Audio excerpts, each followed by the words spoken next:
आज हम लोग इस लेक्चर में बहुत ही इम्पॉर्टेंट टॉपिक पढ़ने वाले हैं जिसका नाम है बैंकिंग ऑफ रोड। और ये अक्सर पूछा जाता है और अप्लीकेबल भी है। हम अपने लाइफ में भी इसको देखते हैं।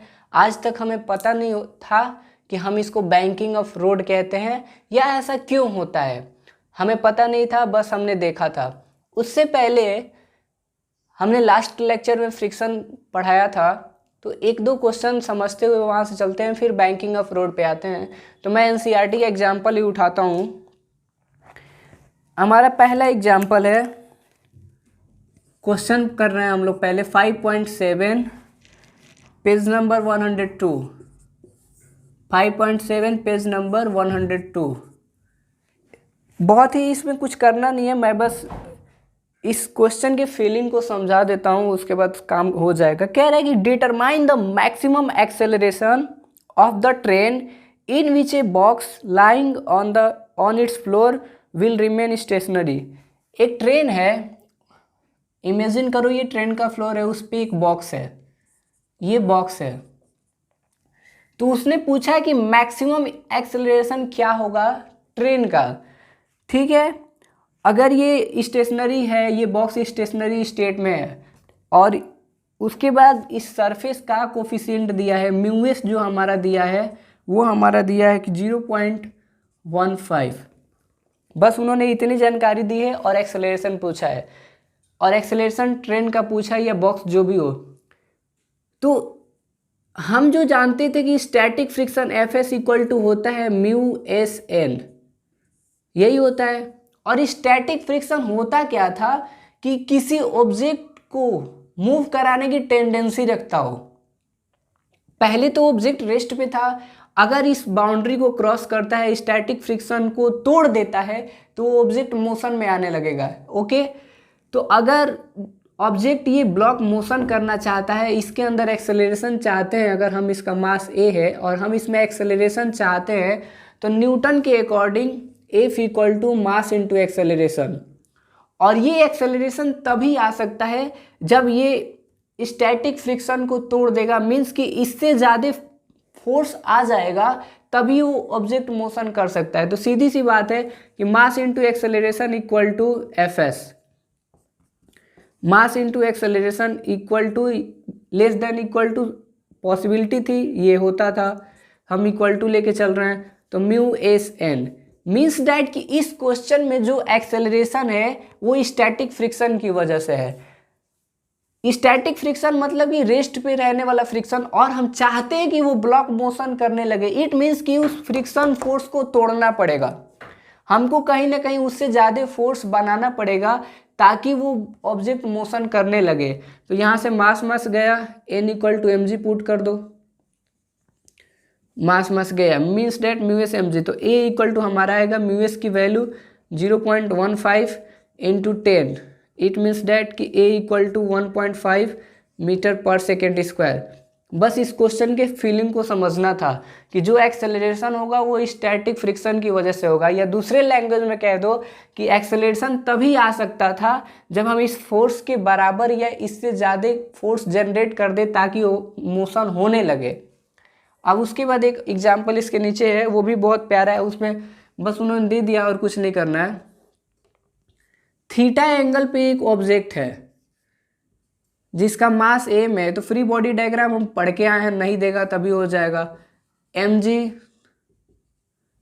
ये हमारा mg cos थीटा, ये हमारा mg sin थीटा। ओके, और ये नॉर्मल हमारा।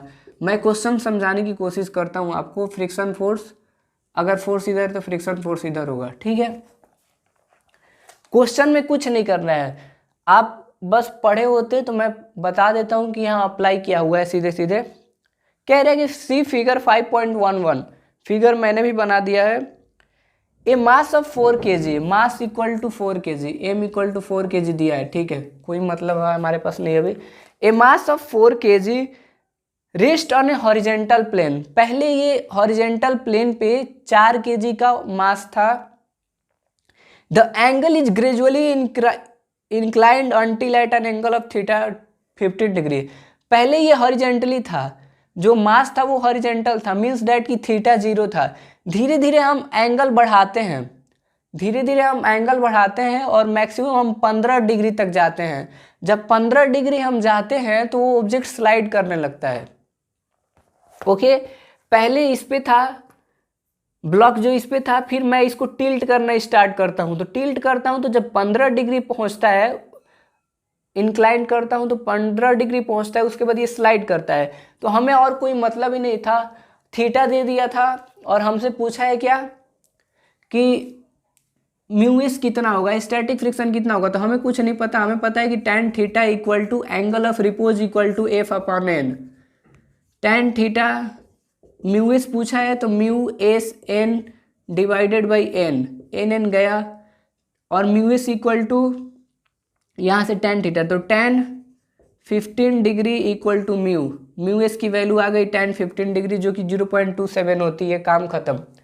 बस कहानी इतना सा वर्ड कैच करना था कि अगर वो स्लाइड करना स्टार्ट कर दिया, इट मीन्स दैट कि the question is talking about the angle of repose, और angle of repose tan theta equal to mu S होता है। सीधे सीधे आपको अगर ये याद नहीं हो तो tan theta equal to mu S, theta की वैल्यू 15 रख दो, म्यू एस की वैल्यू आ गई। ओके, अब एक और क्वेश्चन हम लोग करते हैं, वो भी अच्छा है। तो ये पेज नंबर 102 पे है, ये एग्जाम्पल 5.8 था और ये 5.7 था, और एक और छोटा सा करते हैं जो कि हमारा 5.9 है। इसमें कुछ ऐसा बनाया है, शायद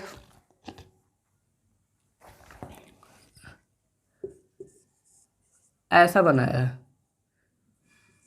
ठीक है, और ये मोशन कर रहा है, यहाँ पुली है, पुली है तो पुली तो यहाँ होना चाहिए ना, ठीक है, ऐसा।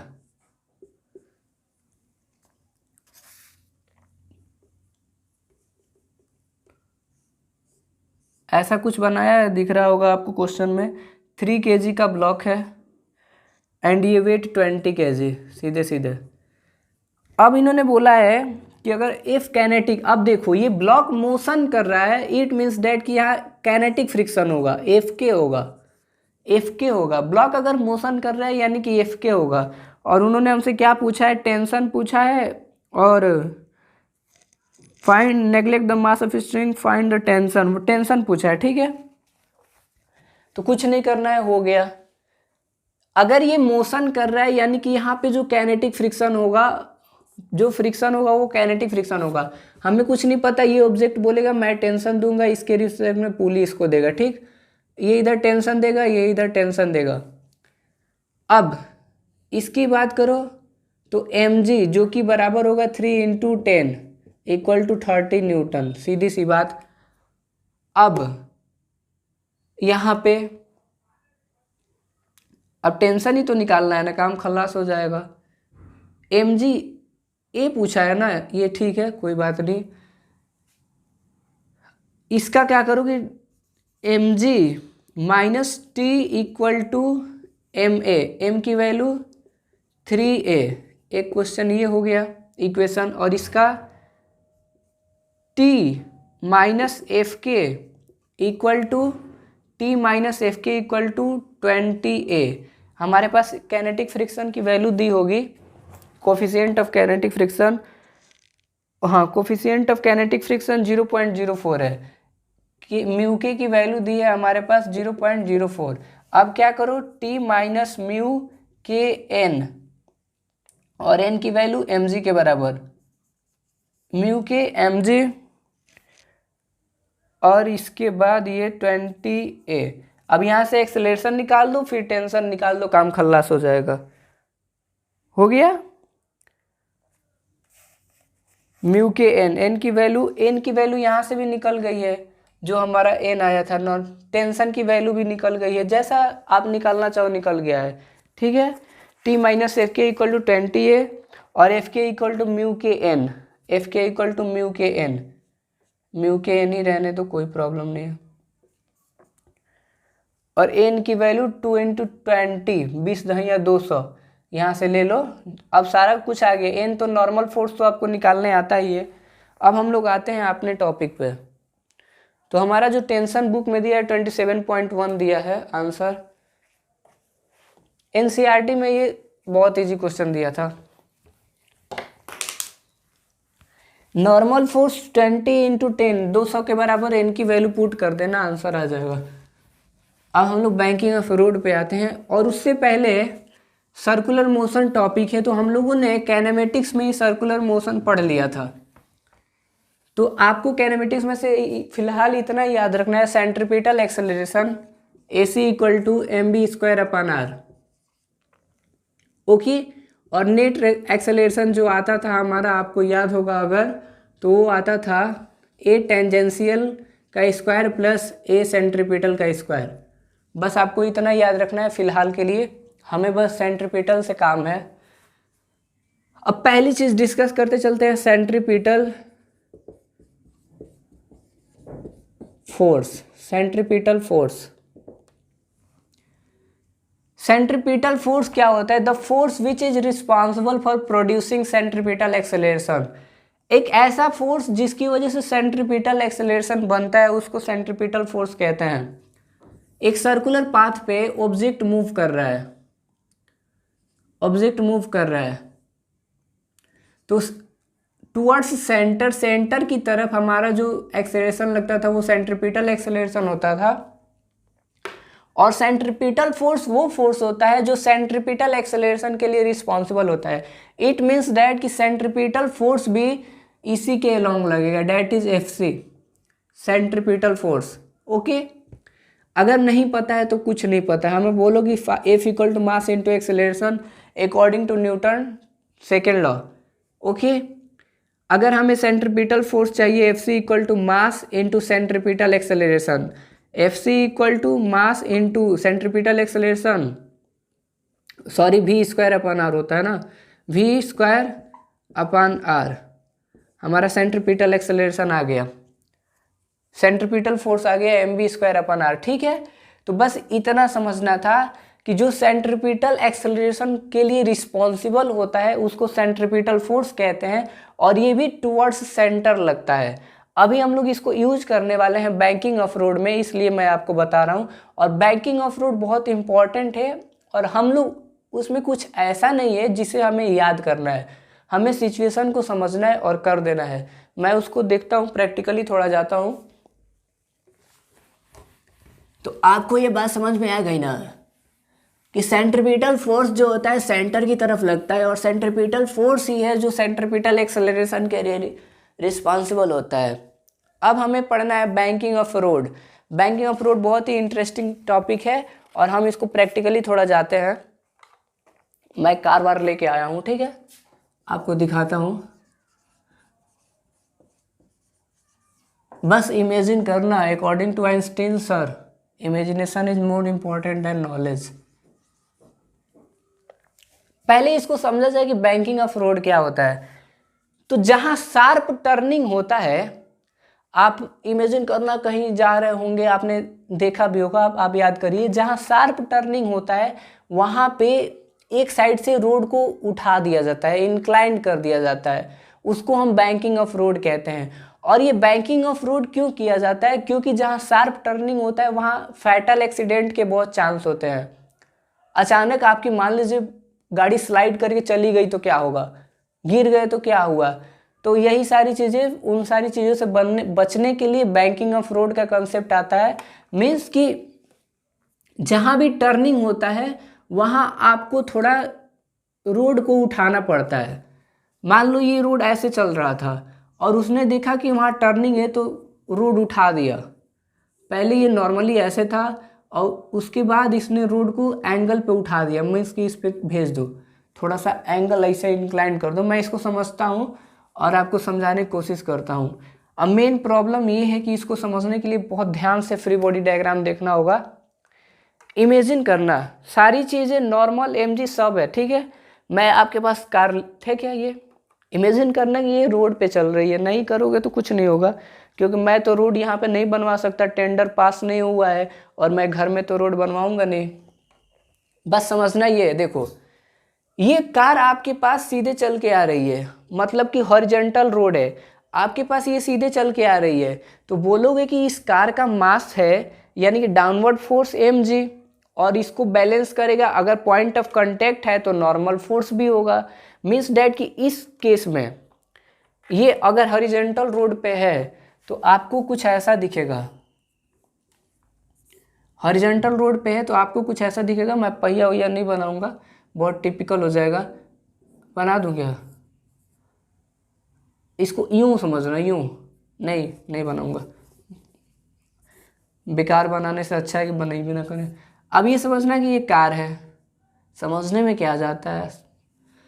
तो इसका मास mg नीचे गया, ओके, और नॉर्मल ऊपर। मास mg नीचे, नॉर्मल ऊपर। कब? जब ये हॉरिजॉन्टल सरफेस पे चल रहा था, ठीक है। जब ये हॉरिजॉन्टल सरफेस पे चल रहा था, आपकी तरफ आ रहा था, तो mg नीचे, नॉर्मल ऊपर, ठीक है। अब इसका क्या हुआ कि ये थोड़ा इंक्लाइंड हो गया, ये सरफेस जो है थोड़ा इंक्लाइंड हो गया, बैंकिंग ऑफ रोड आ गया, ठीक है। बैंकिंग ऑफ रोड आ गया मीन्स कि टर्निंग पॉइंट आ गई, जहां पे दूसरे साइड से रोड को थोड़ा सा उठा दिया गया है। यूं समझ लो, ऐसे उठा दिया गया है, ठीक है। अब देखो, अब यही कार आपके पास चलती आ रही थी, जब इस इंक्लाइंड सरफेस पे आएगी, ऐसे आएगी। पहले ऐसे थी, अब इंक्लाइंड पे ऐसे हो गई, ये कार इंक्लाइंड हो गई, थीटा एंगल ये भी बनाने लगी। तो आप ये देखोगे कि इसका जो नॉर्मल ऐसे बन रहा था, इमेजिन करो कि ये नॉर्मल है, इमेजिन करो कि ये नॉर्मल है। तो जब आपने ये देखा कि यहाँ पे तो नॉर्मल 90 डिग्री दिख रहा है, ठीक। बहुत ध्यान से समझो इस बात को, बहुत इंपॉर्टेंट बात है ये फ्री बॉडी डायग्राम। इसका नॉर्मल आपको 90 डिग्री दिख रहा है, लेकिन जब ये कार इंक्लाइंड सरफेस पे आई तो इसका नॉर्मल जो हुआ टिल्ट कर गया उधर की तरफ। बात समझ में आ रही है ना? उसका नॉर्मल क्या हुआ? टिल्ट कर गया। तो बस यही बात ध्यान से आपको समझना था। अब देखो क्या होता है, अब ये कार जो है यहां पे आ गई है और इसका जो नॉर्मल है वो भी टिल्ट कर गया है, इसका नॉर्मल भी टिल्ट कर गया है। अब देखो, फ्रिक्शन फोर्स इधर लगेगा, फ्रिक्शन फोर्स इधर लगेगा F, यानी कि फ्रिक्शन फोर्स भी टिल्ट कर जाएगा। पहले मान लो कि जो रोड पे स्लाइड करने लगी तो कांटेक्ट, अब ये कांटेक्ट यहाँ पे फ्रिक्शनल फोर्स ऐसे है, ये फ्रिक्शनल फोर्स ऐसे है, लेकिन जैसे ही इंक्लाइंड सरफेस पे गई फ्रिक्शनल फोर्स भी एंगल पे आ गया, नॉर्मल भी एंगल पे आ गया। तो इसका फ्री बॉडी डायग्राम कैसे बनेगा समझने की कोशिश करो, यहां से समझो। ये इसका नॉर्मल गया, क्या किया नॉर्मल ने? थीटा एंगल बना लिया। इसका नॉर्मल गया, पहले ये ऐसे था फिर ये ऐसे हुआ। इट मीन्स डैट कि नॉर्मल जो है ये यूं था, अब यूं हो गया। यूं होने का मतलब कि नॉर्मल ऐसे हो गया, ठीक है। अब नॉर्मल ने थीटा एंगल बना दिया तो इसका कंपोनेंट जाएगा n cos थीटा और इधर कंपोनेंट जाएगा n sin थीटा, सोन नहीं sin थीटा, ओके। अब देखो, पहले फ्रिक्शन फोर्स इधर था, हॉरिजेंटली था, पैरेलल टू हॉरिजेंटल लाइन था, लेकिन जैसे ये इंक्लाइंड प्लेन पे गया तो ये फ्रिक्शनल फोर्स किसी एंगल पे लगने लगा। तो ये फ्रिक्शनल फोर्स को लगा दो किसी एंगल पे, ये हमारा फ्रिक्शनल फोर्स है। अब बताओ कि ये फ्रिक्शनल फोर्स, थोड़ा और कम लगाते हैं, ज़्यादा हो जाएगा। ये हमारा फ्रिक्शनल फोर्स है, ये थीटा एंगल पे बन गया, यानी कि ये बन गया हमारा थीटा। तो इट मीन्स दैट कि ये बना frictional force F cos theta और ये हमारा F sin थीटा, ठीक है। बात समझो, सारी फ्री बॉडी डायग्राम की कहानी है यहाँ पे। इसका mg नीचे जाएगा, कार का कोई प्रॉब्लम नहीं है, ठीक है। तो ये टिल्ट है यार, यानी कि mg cos थीटा भी जाएगा और उसके बाद फ्रिक्शनल फोर्स भी पार्टिसिपेट कर दिया एंगल पे। मैंने दिखा दिया कि अगर फ्रिक्शनल फोर्स यहाँ है तो इसके भी कंपोनेंट बनने लगे, जो कि हमने यहाँ पे अच्छे से बनाया है, ठीक। अब देखो, कार का mg भी नीचे जाएगा, mg भी कार का नीचे जाएगा डाउनवर्ड। बस इतना सा याद रखना था और कुछ नहीं याद रखना था। अब यह ध्यान से ये सुनो कि अब बस बैलेंस करना, यहाँ हो क्या रहा है, सीधी सी बात समझनी है आपको कि यहाँ हो क्या रहा है। और अगर आप बोल रहे हो कि सेंटर की तरफ लग रहा है, ठीक है, तो मान लो कि आपका FC भी इधर ही है, सेंट्रीपिटल फोर्स भी इधर ही है, तो लिख दूँ FC और आप इसको राइट साइड में भेजोगे तो प्लस हो जाएगा। अब मैंने क्या समझाया, ये फ्री बॉडी डायग्राम ऐसा ही क्यों बन गया, ये इंपॉर्टेंट था आपके लिए। ठीक है, ये इंपॉर्टेंट था कि ये ऐसा क्यों बन गया। ठीक, तो मैंने बोला कि पहले हॉरिजॉन्टल सरफेस पे कार चल रही थी और अचानक उसके पास जब टर्निंग आती है जहाँ बैंकिंग ऑफ रोड आता है जो कि थीटा एंगल पे है, तो नॉर्मल जो है इधर जाने लगा। तो नॉर्मल को मैंने इधर बना दिया और जो कि कंपोनेंट ले लिया N cos theta N sine theta, और फ्रिक्शनल फोर्स भी एंगल पे जाने लगा। तो फ्रिक्शनल फोर्स भी जब एंगल पे गया, ये फ्रिक्शनल फोर्स, तो इसका F cos theta F sine theta. अब हमने बोला कि अगर ये सेंटर है तो यानी कि सेंटर के अलोंग सेंट्रीपिटल फोर्स लगता है, तो मैं बोल देता हूं कि इधर भी सेंट्रीपिटल फोर्स है M B square upon R, इधर भी है, इधर ही है। ठीक है, ओके। यानी कि अब अलोंग एक्स एक्सिस की बात करो, कहां से, अब ये मिटा देता हूं। ठीक है, अब हम लोग को थोड़ा चाहिए जगह चाहिए, बहुत ही इंपॉर्टेंट बैंकिंग ऑफ रोड है, समझना है आपको। अब देखिए, अब कुछ नहीं करना है, थोड़ा सा देख लो कि N cos theta equal to F sine theta plus M G, कोई प्रॉब्लम नहीं है। एलोंग वाई एक्सिस में क्या फोर्स है, तो N cos theta plus equal to F sine theta plus M G. ठीक है, along X axis F cos theta plus N sine theta, F cos theta plus N sine theta minus M B square upon R equal to 0। मैंने बोला कि हमने बोला कि अगर centripetal force जो होता है वो सेंटर की तरफ लगता है, यानी कि सेंट्रीपिटल फोर्स भी कहीं इधर ही लग रहा होगा, तो minus M B square upon R. ठीक है, निगेटिव डायरेक्शन में। अब इसको इक्वल कर दो तो ये किसके बराबर हो गया, मीन्स कि सेंट्रीपिटल फोर्स जो होगा इन दो फोर्स को बैलेंस करेगा और ये इसको बैलेंस करेगा। बस हमें इतना याद रखना था। जो हमारा हॉरिजॉन्टल सरफेस से फोर्स लग रहा है वो बैलेंस होगा सेंट्रीपिटल फोर्स से। क्यों, क्योंकि बैंकिंग ऑफ रोड पे जो फोर्स सेंटर की तरफ लगेगा वही तो इसको बैलेंस करेगा, सेंट्रीपिटल फोर्स। ठीक है, बस आपको ये दो इक्वेशन ध्यान से बनाना था। और इसमें कुछ नहीं था कि जब वो इंक्लाइंड सरफेस पे गया तो उसका नॉर्मल इधर गया, तो नॉर्मल ने कंपोनेंट के लिए मजबूर कर दिया N cos theta N sine theta. Frictional force भी एंगल पे गया, क्यों, क्योंकि जो रोड है पॉइंट ऑफ कांटेक्ट है वो भी इंक्लाइंड शो करने लगेगा, डेट इज एफ इधर गया तो F cos theta F sine theta. उसके बाद डाउनवर्ड एम जी तो पहले भी जाता था अभी भी जाएगा। अब क्या करना है, अब इसको एफ को F S N equal to mu S N, बस स्टैटिक फ्रिक्शन की बात होगी, वो भी मैक्सिमम। हमें यहाँ से क्या करना होता है, हमें यहाँ से वी मैक्स निकालना होता है कि टर्निंग पे मैक्सिमम वेलोसिटी कितनी होनी चाहिए ताकि हम सेफ रहें। टर्निंग पे हमारी मैक्सिमम वेलोसिटी कितनी होनी चाहिए ताकि हम सेफ रहें, यही निकालना है। तो म्यू एस एन, अब क्या करो, N cos theta equal to mu S N plus M G. ठीक है, इसको थर्ड बोल दो, और इसमें एफ कॉस थीटा, तो mu S N cos theta plus N sine theta equal to M V square upon R, इसको fourth बोल दो। ठीक है, अब क्या करो कि हमको एन की वैल्यू उठा के इसमें पुट कर देनी है। हमें क्या चाहिए, हमको वेलोसिटी चाहिए, मतलब कि यहाँ से एन की वैल्यू निकालेंगे और इसमें पुट कर देंगे। ठीक है, तो मैं इसको रुको एक बार छोटा सा लिखता हूँ ताकि हमको मिल जाए इसको, ताकि हम यहाँ पे लिख सकें। तो हमने बोला कि एफ एस की वैल्यू हम रखेंगे म्यू एस एन, ओके, और मैंने इसमें पुट कर दिया तो हमारा आया N cos theta minus mu S N sine theta equal to M G. ठीक है, दिस इम्प्लाइज एन कॉमन ले लो तो हमारा आएगा cos theta minus mu S sine theta equal to M G. तो जो हमारा एन आएगा, एन इक्वल टू आएगा mg upon cos theta minus mu S sine theta. ये आएगा, हटा दे क्या ये, रुको।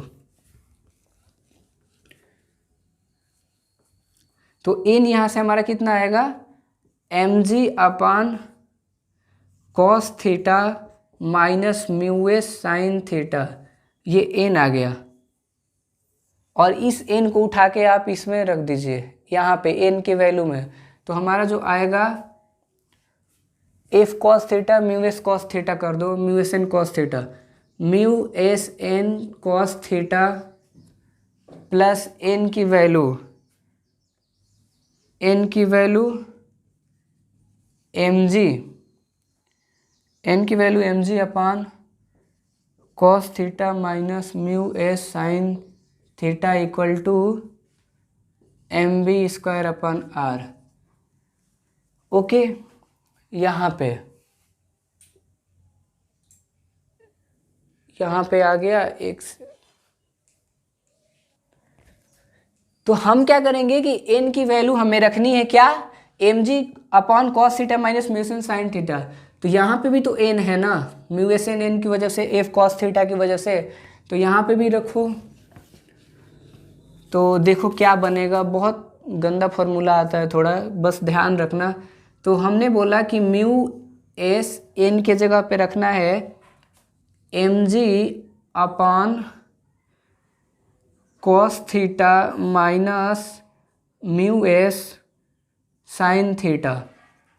Okay, mu S M G upon cos theta minus mu S sine theta, और ये ऊपर कॉस थीटा। क्यों, क्योंकि एफ कॉस थीटा था। मैंने यहाँ पे क्या किया, इस एफ कॉस थीटा में इसके एफ के जगह पे म्यू एस एन रख दिया, और एन के जगह पे मैंने ये वैल्यू पुट कर दी। ठीक है, अब देखो, और यहाँ पे कहाँ गया, ये प्लस एन के जगह पे फिर वही रखना है, तो M G upon cos theta minus mu S sine theta, और ये साइन थीटा क्यों, क्योंकि एन साइन थीटा है। अब मैंने एन के जगह पे क्या पुट कर दिया, ये हमें जो वैल्यू पुट करनी थी इसमें करनी थी, इस वाले में इसको एन को पुट करना था। ठीक है, तो यहाँ पे मैं इसको ब्रेक कर देता क्या, तो mu S N cos theta, N के जगह पे वैल्यू पुट करने थे। ठीक, अब देखो ये किसके बराबर है, M V square upon R, और यही हमको वेलोसिटी मैक्स निकालना है। अब सारी चीज़ें हमारे पास आ गई हैं। अब आप कॉमन ले लो एम जी कॉमन ले लो इसमें से। तो जब हम एम जी कॉमन लिए तो हमारा क्या बना, mu S cos theta plus sine theta divided by cos theta minus mu S sine theta हो गया। ये किसके बराबर छू, एम बी अपान आर के बराबर। अब वहाँ से क्या निकालना है हमको, v निकालना है। तो आप ये देख रहे हो कि ये m और ये m कैंसिल हो गया। इट मीन्स दैट कि r से मल्टीप्लाई होगा rg, और उसके बाद आपको बस कुछ नहीं करना है, आपको tan के फॉर्म में इसको लिखना है। तो आपको इतना समझ में आ गया। आप एक मिनट देखो क्या हुआ है इसमें। बैंकिंग ऑफ फ्लूइड बहुत इंपॉर्टेंट है, बस ये आपको याद रखना था, ये फ्री बॉडी डायग्राम आपको याद रखना था। बस इतना याद रखना था कि वर्टिकल डायरेक्शन में balancing force N cos theta जो कि बैलेंस करेगा F sine theta plus M G को, और इसको जो बैलेंस करेगा वो होगा M B square upon R. इस फोर्स को, हॉरिजॉन्टल फोर्स को जो बैलेंस करेगा वो होगा M B square upon R. दोनों फोर्स को इक्वेट करना है, और ये हम पहले से ही पढ़ते आ रहे हैं, इसमें भी कुछ नया नहीं लगा था। हमने इसको कंपोनेंट ड्रॉ करना कि एलोंग एक्स एक्सिस कितना होगा, एलोंग वाई एक्सिस कितना होगा, ये सारी चीज़ें हम पढ़ते आ रहे थे। अब उसके बाद हमें बस ये बैंकिंग ऑफ फ्लूइड से निकालना होता है कि मैक्सिमम वेलोसिटी क्या होगी जिस वेलोसिटी से हम टर्निंग पे जा सकते हैं। वो मैक्सिमम वेलोसिटी क्या होगी जिस वेलोसिटी से हम टर्निंग पे सेफली जा सकते हैं, वही वेलोसिटी। तो सबसे पहले क्या किया हमने, बैलेंस किया। तो N cos theta equal to F sine theta plus M G, कोई प्रॉब्लम नहीं। इधर वाला F cos theta plus N sine theta equal to M B square upon R, कोई प्रॉब्लम नहीं। अब एफ क्या है, फ्रिक्शनल फोर्स है, तो वो मैक्सिमम कब होगा, जब म्यू एस एन होगा। तो हमने एफ के जगह पे म्यू एस एन पुट कर दिया, तो ये सारी चीज़ें बनी। फिर वहाँ से मैंने एन की वैल्यू निकाली, नॉर्मल फोर्स की वैल्यू निकाली। ओके, यहाँ से मैंने नॉर्मल फोर्स निकाला और नॉर्मल फोर्स को उठा के इसमें पुट कर दिया। फाइंड नॉर्मल फोर्स पहले इक्वेशन से निकाल के दूसरे इक्वेशन में पुट करना है, जो कि इतना कुछ टिपिकल नहीं है, बस गंदा सा दिख रहा होगा लेकिन टिपिकल कुछ नहीं है। तो वहाँ से हमारा velocity max square equal to upon R equal to this दिखा। अब आपको करना है कि इसको tan के फॉर्म में लिखना है, कि साइन थीटा अपन कॉस थीटा के फॉर्म में। तो जो साइन थीटा अपन कॉस थीटा के फॉर्म में लिखोगे तो आपको क्या मिलेगा, आप ट्राई करो कि कैसे साइन थीटा अपन कॉस थीटा के फॉर्म में हम क्या लाएं। तो पहली चीज़ कि ये आर जी मल्टीप्लाई होंगे, ओके, और ये सारी चीज़ें रूट में आ जाएंगी। तो आप जैसे लिखना चाहो वैसे लिख सकते हो। देखो तो जगह ही कम पड़ जा रहा है, यह बहुत गलत बात है, लगता है बड़ा बोर्ड लगाना पड़ेगा, बहुत गलत बात है। क्या लिखूं, लिख सकते हो आप लोग? अच्छा चलो छोटा छोटा लिख देता हूँ। तो देखो वी मैक्स का स्क्वायर जो होगा वो हमारा होगा अंडर रूट, स्क्वायर हटा दो, ये हटा दो, B max equal to under root R G under root R G. Okay, but क्या होगा, mu S cos theta plus sine theta और divided by cos theta minus mu S sine theta. अब यही तो हुआ, बस इतना भी रहेगा तो कोई प्रॉब्लम नहीं है। लेकिन हमने क्या पढ़ा है कि जब इंक्लाइंड एंगल वगैरह आता है, यानी कि वो एंगल ऑफ रिपोज वाला है, तो हम क्या पढ़ेंगे कि जो आएगा हमारा वेलोसिटी मैक्स आएगा, वो आएगा R G mu S plus tan theta and 1 minus mu S tan theta, ये हमारा आएगा। और ये पावर 1/2 है, मीन्स की रूट में है, ये हमारा आंसर आया। टेन थीटा क्या होता है लल्ला, tan theta angle of repose वाला केस है, ठीक है, इसलिए ये हमारा जो है टेन थीटा के फॉर्म में लाना थोड़ा जरूरी होता है। ओके, थोड़ा जरूरी होता है। अब ये कितना आया, आप इसको मैथमेटिकली डिवाइड करोगे तो टेन थीटा में कन्वर्ट हो जाएगा, उसमें कोई रॉकेट साइंस वाइंस नहीं है। तो बैंकिंग ऑफ रूट बहुत इंपॉर्टेंट है, पूछा भी जाता है। इसमें बस ध्यान ये रखना था कि कौन सा फोर्स किसको बैलेंस कर रहा है, और ये नॉर्मल एंगल पे क्यों चला गया, ये फ्रिक्शनल फोर्स एंगल पे क्यों चला गया। तो आपको एंगल पे मैंने ले जाके दिखाया कि कार मेरी पहले ऐसा चल रही थी, जब बैंकिंग ऑफ रोड आया तो कार ऐसा हो गई, तो कार ऐसा हो गई। तो ये नॉर्मल, एक्चुअली आप समझो इस बात को, कैसे मैं समझाऊं आपको। देखो ये नॉर्मल है, नॉर्मल मतलब क्या होता है, 90 डिग्री, ठीक है, नॉर्मल मतलब 90 डिग्री। अब ये बताओ कि अगर ये कार ऐसे चल रही थी और जब कार टिल्ट की तो ये नॉर्मल भी तो टिल्ट किया ना, पहले इधर था फिर ये, और इमेजिन करो ये अभी 90 डिग्री है और कार ये टिल्ट कर रहा है, तो एक रिफरेंस लाइन से थीटा एंगल बना रहा है, वही रिफरेंस लाइन ये है और ये थीटा एंगल है। इमेजिनेशन इज मोर इम्पॉर्टेंट, मैं बार बार बता रहा हूँ। यूँ चल रहा था, यूँ चलने लगा, यानी कि ये थीटा एंगल बना दिया।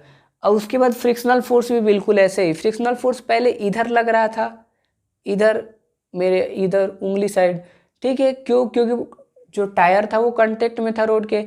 अब कार टिल्ट किया तो फ्रिक्शनल फोर्स भी एंगल बनाने लगा, वो भी एंगल बना लेगा, वो भी एंगल बना दिया।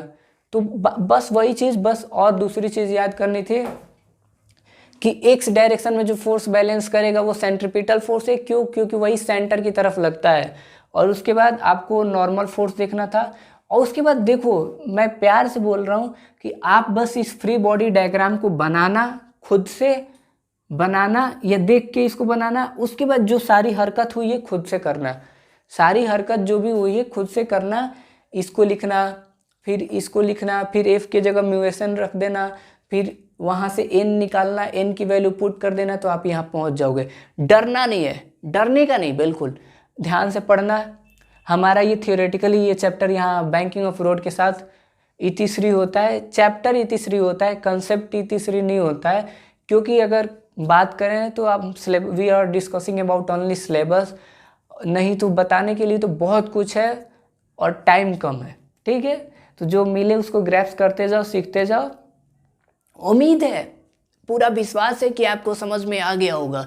अगर समझ में आ गया है तो पढ़ते रहिए, हंसते रहिए, मुस्कुराते रहिए। Good luck, best of luck, thanks for watching.